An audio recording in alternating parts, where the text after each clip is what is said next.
नमस्कार. आपण जेव्हा एखाद्या कंपनीचा वार्षिक अहवाल पाहतो तेव्हा आपली नजर सगळ्यात आधी कुठे जाते? साहजिकच थेट नफ्याच्या आकड्यावर, हो ना. आपल्याला वाटतं की अरे वा, हा एकच आकडा म्हणजे कंपनीच्या यशाची पूर्ण कहाणी आहे. पण ती कहाणी खरंच खरंच पूर्ण असते का?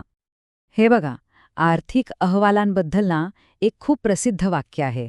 ऐकायला थोडं मजेशीर वाटेल, पण यात एक मोठं सत्य दडलेलं आहे बरं का. ते म्हणतात की हे अहवाल जेवढी माहिती दाखवतात ना, त्यापेक्षा कितीतरी जास्त माहिती ते लपवतात. आणि नेमका हाच आपला आजचा मुख्य प्रश्न आहे. म्हणजे कंपन्यांचे हे जे रिपोर्ट्स असतात ते आपल्याला खरंच सगळं चित्र स्पष्ट दाखवतात का? चला तर मग याच कोड्याचा आज आपण उलगडा करूया. तर पहिला भाग आहे अहवालाची बिकिनी समस्या. पाहूया की ह्या वार्षिक अहवालांमध्ये नेमकं काय लपलेलं असू शकतं. आता वळूया दुसऱ्या भागाकडे. विंडो ड्रेसिंग म्हणजे काय? ही निकाल चांगले दाखवण्याची कला नेमकी आहे तरी काय? अगदी सोप्या भाषेत सांगायचं झालं तर विंडो ड्रेसिंग म्हणजे काय? तर आर्थिक अहवालांना असं काही सजवून सादर करायचं की सगळं आलबेल वाटावं.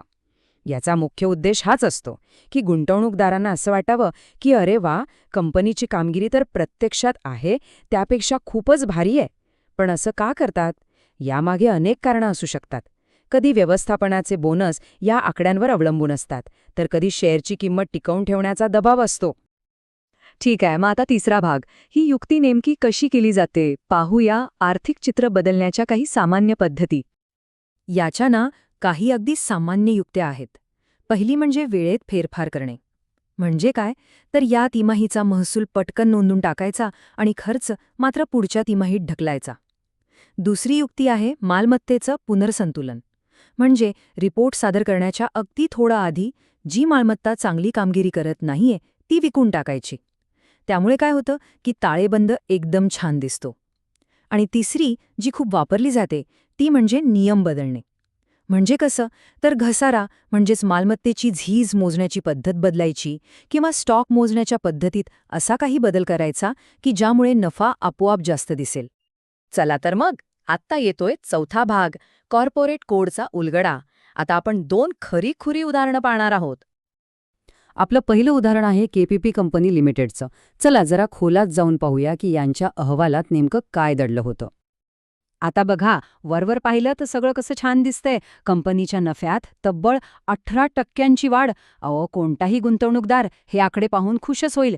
पण थांबा, खरंच सगळं इतकं सोपं होतं का की यामागे काहीतरी वेगळंच शिजत होतं? आणि हां, बघा आपला पहिला पुरावा. कुठे सापडला? तर त्या अहवालाच्या अगदी शेवटी एका छोट्याशा टिपमध्ये म्हणजे फुटनोटमध्ये. कंपनीने काय केलं तर आपल्या अकाउंटिंगच्या पद्धतीत असा काही बदल केला ज्यामुळे कर्मचाऱ्यांच्या सेवानिवृत्तीवर होणारा खर्च कागदावर कमी दिसला. काय चलाखी आहे नाही का? आणि आता बघा हे धक्कादायक वास्तव. जो 18% नफा मोठ्या अभिमानाने दाखवला जात होता तो प्रत्यक्षात तब्बल 39% तोटा होता. विचार करा, फक्त एका कागदोपत्री बदलामुळे एक तोट्यातली कंपनी चक्क नफ्यात आलेली दिसली. बरं, आता वळूया दुसऱ्या उदाहरणाकडे. ही कंपनी आहे XYZ लिमिटेड. पाहूया इथे कोणती युक्ती वापरली गेली होती.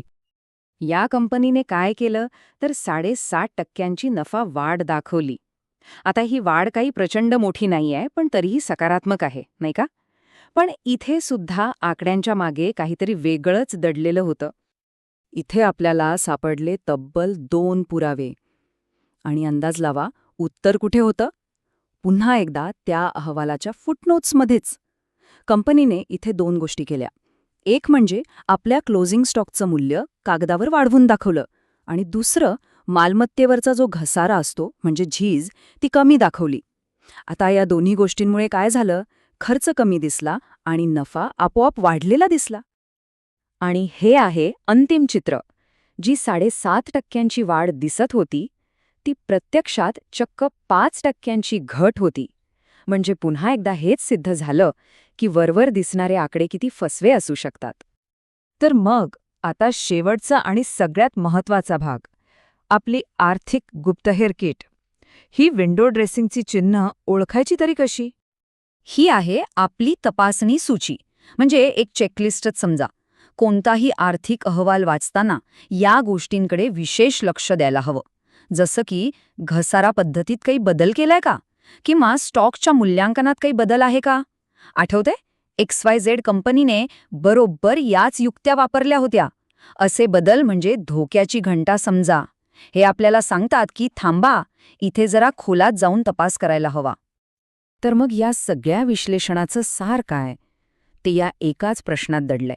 वरवर दिसणारे मोठे आकर्षक आकडे पाहणं खूप सोपं असतं, पण खरी कहाणी ती नेहमीच त्या लहान अक्षरात, त्या फुटनोट्समध्ये लपलेली असते. त्यामुळे पुढच्या वेळी कोणताही अहवाल हातात घ्याल तेव्हा फक्त हेडलाईनवर थांबू नका. जरा आत डोकावून बघा आणि आकड्यांच्या पलीकडचं सत्य शोधण्याचा प्रयत्न करा.